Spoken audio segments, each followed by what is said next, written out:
Hazır Spider-Man filmlerini tek tek anlatmışken tabii ki Spider-Verse serisini es geçemezdik. Eğer diğer filmleri hatırlamak isterseniz kartlardan onlara ulaşabilirsiniz. O zaman videoyu beğendiyseniz başlayalım.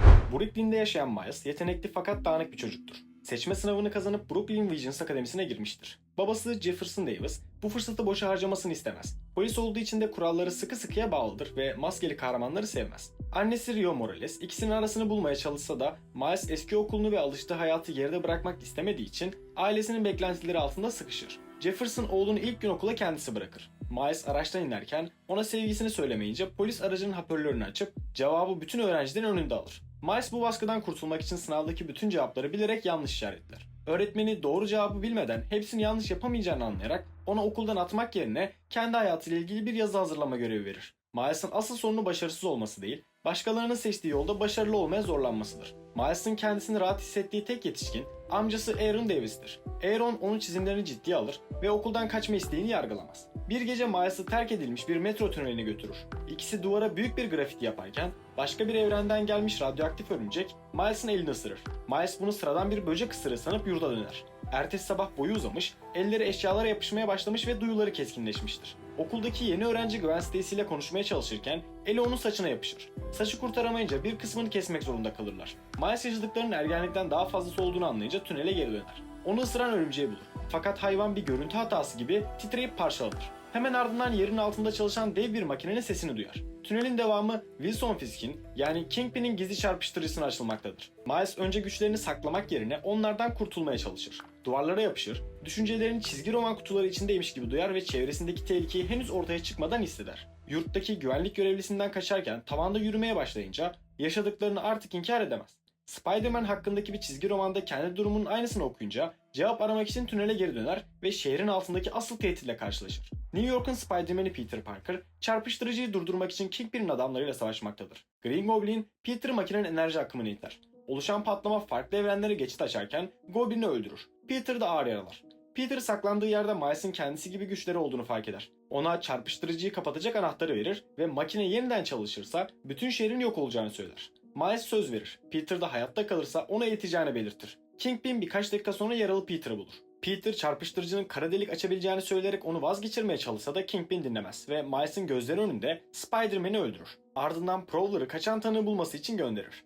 Miles tünellerde Prowler'dan kaçar. Yaklaşan trenin üzerinden atlayıp kalabalığa karışır. Prowler motosikletiyle hemen yanından geçse de onu fark etmez. Miles eve döndüğünde ise kimseye ne gördüğünü anlatamaz. Peter'ın son görevi artık Miles'ın elindedir. Ancak Miles daha ağ bile atamıyordur. Jefferson olay yerine gelen polislerden biridir ve maskeli tanığın kendi oğlu olduğunu bilemez. Miles babasına seslenmek ister fakat Peter'ın kimliğini saklaması gerektiğine dair uyarısını hatırlar. Odasına döndüğünde Aaron'u arar. Amcası şehir dışında olduğunu söyleyen bir mesaj bırakmıştır. Miles hem Peter'ın ölümünü hem de yeni güçlerini tek başına taşımak zorunda kalır. Ertesi gün Peter Parker'ın öldüğü ve maskesinin altındaki kimlik tüm şehre açıklanır. Mary Jane halka açık törende Peter'ın sıradan biri olduğunu ve maskeyi herkesin takabileceğini söyler. Miles, Peter'a verdiği sözü yerine getirmek için ucuz bir Spider-Man kostümü alıp binalar arasında sallanmaya çalışır. Fakat güçlerini kontrol edemeyip düşerken Peter'ın verdiği kapatma anahtarını kırar. Miles özür dilemek için Peter'ın mezarına gittiğinde arkasında farklı bir evrenden gelen Peter B. Parker belirir. Kendi dünyasında yıllarca Spider-Man olmuş, May halayı kaybetmiş ve çocuk sahibi olma korkusu yüzünden Mary Jane ile evliliğini bitirmiştir. Sağlığına ve görevlerine dikkat etmeyi bırakan Peter B,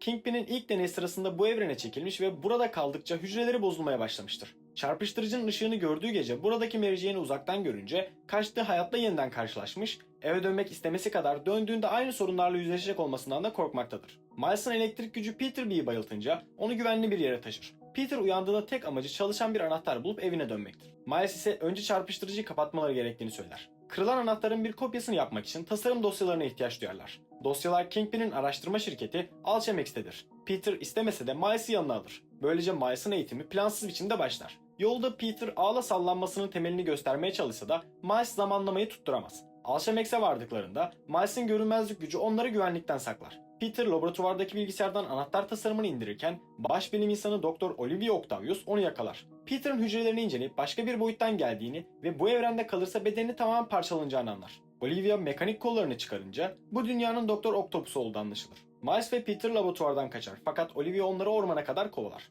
Tam yakalanacakları sırada Gwen ortaya çıkar. Gwen de kendi evreninde bir Spider-Woman'dır. En yakın arkadaşı Peter Parker özel bir serum yüzünden kertenkeleye dönüşmüş ve Gwen'le dövüşerek ölmüştür. Gwen bu kayıptan sonra kimseye yaklaşmama kararı vermiştir. Peter laboratuvardan aldığı bilgisayarı korumaya çalışırken Miles görünmez olup Olivia'nın dikkatini dağıtır ve ilk kez ekip içinde işe yarayarak zaman kazandırır. Gwen ağaçların arasından saldırıp Olivia'yı durdurunca Miles okulda tanıştığı kızın başından beri kendisi gibi olduğunu anlar. Gwen de Miles'ın güçlerini görünce bu dünyaya yeniden çekildiğini çözer. Çarpıştırıcı Gwen'i bir hafta geçmişe gönderdiği ve örümcek hissi onu Miles'ın okuluna çektiği için Gwen de adıyla öğrenci gibi davranmıştır. Ardından üçlü bu evrenin May halasına gider. May onları Peter'ın evinin altındaki gizli sığınağa götürür. Burada çarpıştırıcının getirdiği 3 kahraman daha vardır. Spider-Man Noir, robot kullanan Penny Parker ve çizgi film dünyasından Spider-Man Ham. 5 ziyaretçinin de bedenleri bu evrende bozulmaktadır. Hepsini geri göndermek ve makineyi kapatmak için bir kişinin geride kalması gerekir. Penny kırılan anahtarın yenisini yapmaya başlar. Miles görevi üstlenmek ister. Ancak diğerleri ona görünmez olma ve elektrik gücünü kullanma testleri yapınca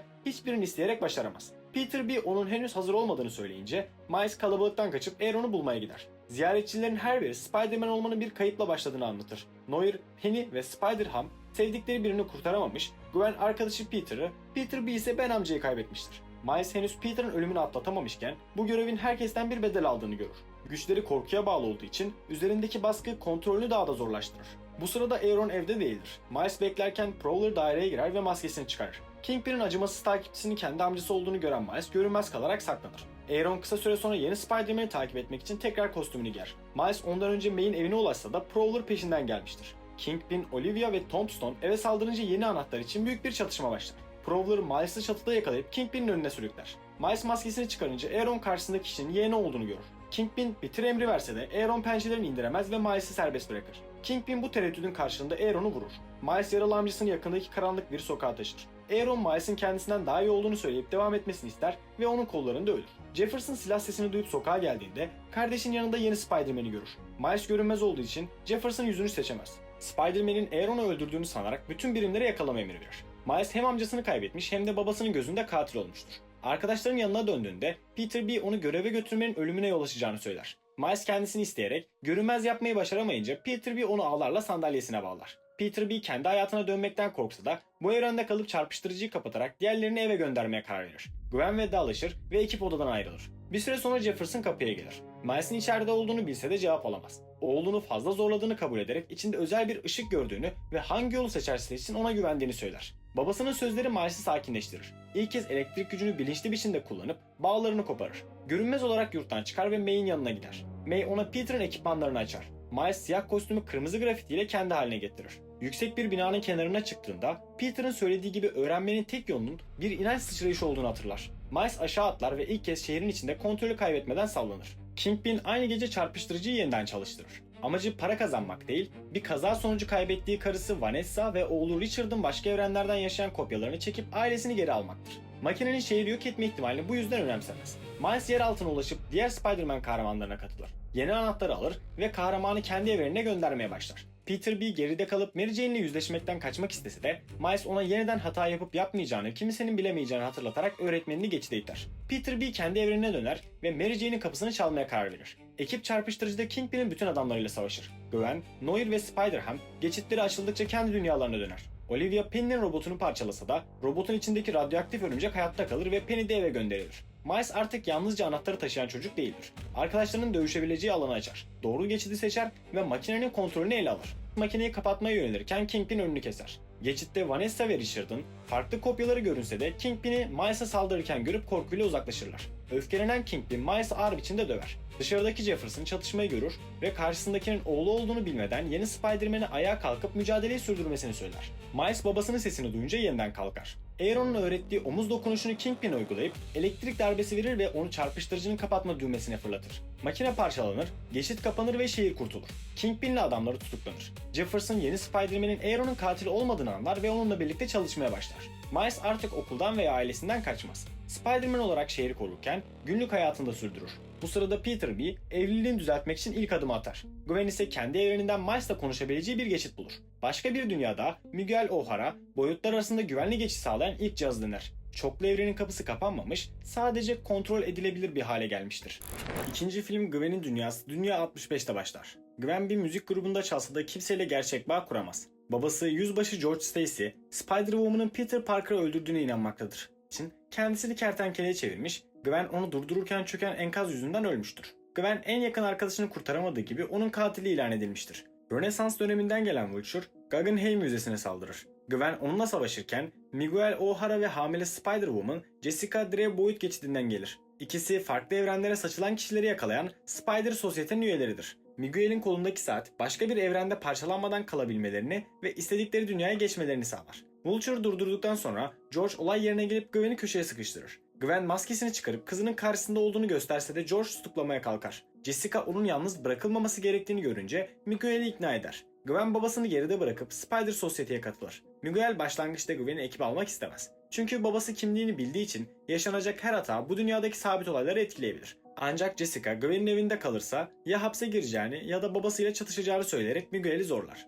Miguel sonunda Gwen'e bir boyut saati verir. Gwen yeni bir aile bulduğunu düşünse de bu ailede kalabilmesi Miguel'in kurallarına uymasına bağlıdır. Dünya 1610'da ilk filmin üzerinden 16 ay geçmiştir. Miles artık şehrini tek başına koruyabilen Spider-Man'dir. Fakat kahramanlık yüzünden derslerine ve ailesine sürekli geç kalır. Kendisine Spot diyen benekli bir adam bankamatik çalmaya çalışınca Miles onu acemi bir düşman sanıp ciddiye almaz. Bu sırada Miles'ın ailesi okul danışmanıyla görüşmektedir. Jefferson kaptanlığa yükselmek üzeredir. Miles ise Princeton Üniversitesi'nde kuantum fiziği okumak ister. Asıl amacı boyutlar arası geçişi öğrenip Gwen ve arkadaşlarına ulaşmaktır. Rio ile Jefferson oğullarının kendilerinden uzaklaştığını hisseder. Miles toplantıya yine geç kalınca kahramanlık sırrı aile içindeki mesafeyi daha da büyütür. Spot'la kavga okul görüşmesinin içine kadar taşınır. Spot'un açtığı geçit Jefferson'ı kısa süreliğine çatışmaya sürüklese de baba ile oğul maskeler yüzünden birbirini tanımaz. Miles sonunda toplantıya gider. Ancak sakladığı notlar ve devamsızlıkları ortaya çıkar. Princeton planı ailesinin bilmediği ikinci hayatına ulaşma yolu haline gelmiştir. Spot kaçtıktan sonra Miles'ı yıkılmış çarpıştırıcının bulunduğu alana çağırır ve gerçek adının Dr. Jonathan Owen olduğunu söyler. İlk filmde Alchemix'te çalışan Jonathan, Miles'ı ısıran 42 numaralı örümceği başka evrenden getiren kişidir. Miles çarpıştırıcıyı yok ederken oluşan enerji Jonathan'ın bedenini deliklerle kaplamıştır. Spot bu yüzden Miles'la birbirlerini yarattıklarını düşünür. Miles yine onu küçümseyince gücünü kanıtlamaya çalışırken kendi deliğinin içine düşer ve boyutlar arasında gezebildiğini keşfeder. Her dünyada bir Alchemax bulunduğunu görünce onların çarpıştırıcılarını emmeye başlar. Böylece çoklu evrenin enerjisiyle beslenen bir tehdide dönüşür. İlk başta vücudundaki delik sayısı sınırlı olan Spot, yıkılan Alchemax binasındaki parçayı emince tüm lekelerini geri kazanır ve istediği yerde geçit açabildiğini fark eder. Gwen'in görevi bu noktada basit bir takip olmaktan çıkar. Spot durdurulmazsa her yeni çarpıştırıcı onu daha güçlü yapacaktır. Miles Jefferson'ın kaptanlık kutlamasına geç kalınca ailesiyle tartışır. Daha sonra Miles'ı su kulesinin altında bulan Rio, nereye giderse gitsin içindeki iyi çocuğu korumasını ister. Miles söz verir ancak kimliğini açıklamaya cesaret edemez. Gwen aynı gece boyut geçidiyle Miles'ın odasına gelir. Görevi Spot'u izlemektir. Fakat Miles'ı görmek için emirlere karşı gelmiştir. Şehirde dolaşırken Miles ona yaklaşmak ister. Gwen ise farklı evrenlerde Gwen Stacy'nin Spider-Man'e aşık olmasının çoğunlukla ölümle bittiğini söyleyerek geleceğin aynı sona gitmesinden korktuğunu belirtir. Miles, Gwen'in boyut saati sayesinde istediği dünyaya gidebileceğini görüp neden davet edilmediğini sorar. Gwen açıkça cevap vermez. Spider Society'de Peter B ve arkadaşlara çalıştığını anlatır. Miles geride bırakıldığını hissederken Gwen, Miguel'in Miles hakkındaki özel kararını gizlemek zorunda kalır. Gwen ailesiyle tanıştıktan sonra saati Spot'un başka bir evrene geçtiğini bildirir. Gwen gizlice bir geçit açıp Spot'un peşinden gidince Miles görünmez olarak onu takip eder ve geçit kapanmadan dünya 50-101'e atlar. Farklı bir dünyada yerel Spider-Man Pevit Praphaker, Spot'un Alchemax çarpıştırıcısına ulaşmasını engellemeye çalışmaktadır. Gwen ve Miles ona katılır. Kısa süre sonra otoriteye bağlı kalmayan Spider-Punk, Hobie Brown da gelir. Hobie Miles'a güç kullanırken avucunda kullanmasını tavsiye eder. Spot çarpıştırıcının enerjisini emince Miles geleceğe ait görüntüler görür. Spot Jefferson'ı öldürmekte ve şehri parçalamaktadır. Makine patlayınca büyük bir bina köprüye çeker. Pevit kız arkadaşı Gayatri'yi kurtarırken onun babası müfettiş Singh bir çocuğu enkazdan çıkarmaya çalışır. Miles önünde kurtarabileceği biri varken geri çekilmeyip hem Singh'i hem çocuğu son anda kurtarır. Çöküş sırasında Gwen, Pevit ve Hobie insanları ve otobüsleri ağlarla tutar. Miles için bu seçim kahramanlığın en açık kuralıdır. Ancak Gwen bu müdahalenin Miguel tarafından nasıl karşılanacağını bilmektedir. Spot kaçarken patlamanın yerinde büyüyen kara delik bu evreni yutmaya başlar. Spider Society ekipleri boyutu geçici ağlarla kontrol altına alır. Miguel, Gwen, Miles ve Hobie'yi Dünya 928'deki merkezine çağırır. Miles diğer kahramanların arasına gireceğini düşünürken Gwen, Singh'i kurtarmanın neden büyük bir sorun sayıldığını bildiği için sessizdir. New York'taki merkez yüzlerce Spider kahramanı ile doludur.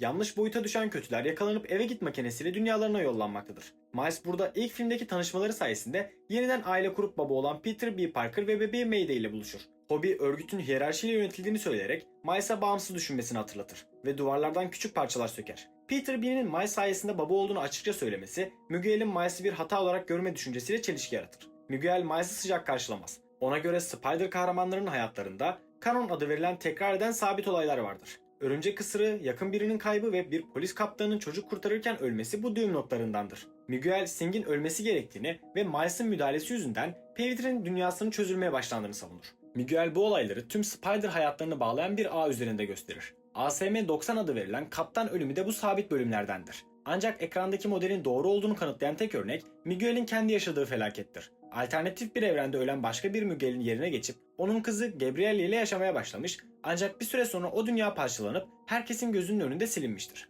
Miguel'in açıklaması Miles'ın gördüğü geleceği daha korkunç hale getirir. Çünkü Jefferson 2 gün sonra kaptanlık yemin edecek ve sisteme göre ölecektir. Miles eve dönmek istese de Miguel bir kişiyi kurtarmanın tüm dünyaları tehlikeye atacağını söyleyerek izin vermez. Gwen ve Peter B de sonucu önceden bildikleri halde Miles'ı durdurmaya çalışır. Miles insanların bir sistem öyle istiyor diye ölüme bırakılamayacağını söyleyerek hem babasını hem evrenini kurtarabileceğine inanır. Ancak Miguel onu sabit bir enerji kafesine kapatır. Hobie ise konuşma boyunca kendi cihazını yapıp kafesin sistemini zayıflatmıştır. Miles, Hobie'nin avuç tavsiyesini kullanarak elektriği tek patlamada serbest bırakır ve kafesi parçalar. Peter B ve Gwen kendi kayıplarını kabullenmişken Miles başkalarının ölümünü önceden görüp beklemenin yanlış olduğunu savunur. Miguel seçimi bir kişiyle tüm evren arasında gösterir. Miles bu ikilemi reddedince Miguel için durdurulması gereken bir tehdide dönüşür. Miles kaçınca Miguel merkezdeki tüm Spider kahramanlarının peşine yollar. Miles onları görünmezliğiyle şaşırtıp bir roketin üzerinde şehir boyunca uzaklaştırır ve eve git makinesine ulaşmak için gizlice merkeze döner. Miguel onu dikey giden hızlı trenin üzerinde yakalar.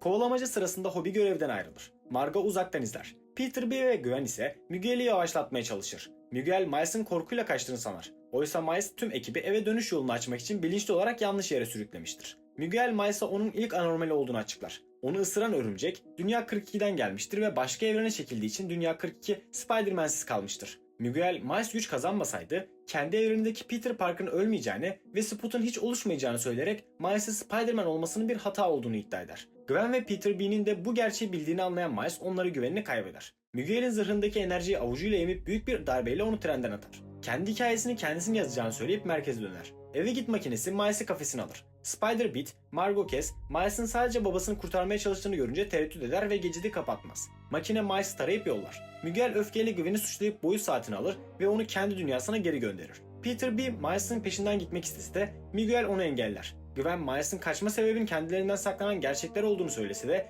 Miguel onu dinlemeyip koruyucu saati olmadan evine bırakır. Gwen dünya 65'e döndüğünde babasıyla karşılaşır. George kızını kaybetmemek için polislikten istifa ettiğini söyler. Böylece Gwen'in hayatındaki polis kaptanı ölümü ihtimali ortadan kalkar. Hobie'nin bıraktığı kaçak boyut saati alan Gwen, Miles'ı bulmak için dünya 1610'a geçer. Miles'ın odası boştur. Gwen ailesine Miles'ı bulacağına söz verir. Bu sırada Miguel, Jessica ve Scarlet Spider da dünya 1610'a gelir. Ancak Gwen eve git makinesinin farklı bir boyut imzası olduğunu fark eder. Makine Miles'ın bedenini değil, ona güç veren örümceğin DNA'sını taradığı için onu dünya 1610 yerine örümceğin geldiği dünya 42'ye yollamıştır. Miles bunu bilmeden eve gider ve Rio'ya Spider-Man olduğunu anlatmaya çalışır. Fakat bu dünyadaki Rio, Spider-Man adını bile duymamıştır. Miles duvarda anma resminde ölen kişinin Aaron değil, Jefferson olduğunu görünce yanlış evrende olduğunu anlar. Dünya 42'de radyoaktif örümcek kaybolduğu için Spider-Man hiç ortaya çıkmamış, New York suç kartellerinin kontrolüne girmiştir. Hayatta kalan Aaron, Miles'ı dinliyor gibi yapıp dairesine götürür. Ardından bayıltıp bir kum torbasına bağlar. Miles kendi Aaron'un Prowler olduğunu ve son anda doğru seçim yaptığını anlatarak onu ikna etmeye çalışır. Ardından karanlıktan Miles'ın Dünya 42'deki karşılığı çıkar. Babasını kaybetmiş, Aaron'la birlikte suç dünyasında büyümüş ve Prowler olmuştur. Karşısındaki kişi maskesini çıkarıp kendisinin de Miles Morales olduğunu gösterir. Aynı örümceğin yokluğu iki Miles'e tamamen farklı hayatlara sürüklemiştir. Hikaye iki tarafta da aynı anda durur. Miles yanlış evrende kendi karanlık karşılığıyla yüzleşirken Gwen onu bulmak için Peter B, Mayday, Hobie, Margot gibi isimlerden oluşan kendi ekibini kurar. Spot ise Jefferson'ı öldürüp Miles'ın dünyasını parçalamaya hazırlanmaktadır. Miles hem babasını hem de evrenleri kurtarabileceğini kanıtlamak zorundadır. Fakat bu savaşın sonucu ikinci filmde gösterilmez. Spider-Verse hikayesinin yayınlanmış iki filminde geldiğimiz nokta burası. Sizce Miles babasını kurtarırken çoklu evreni koruyabilecek mi? Görüşlerinizi yorumlarda paylaşmayı, videoyu beğenmeyi ve benzer özetler için kanala abone olmayı unutmayın.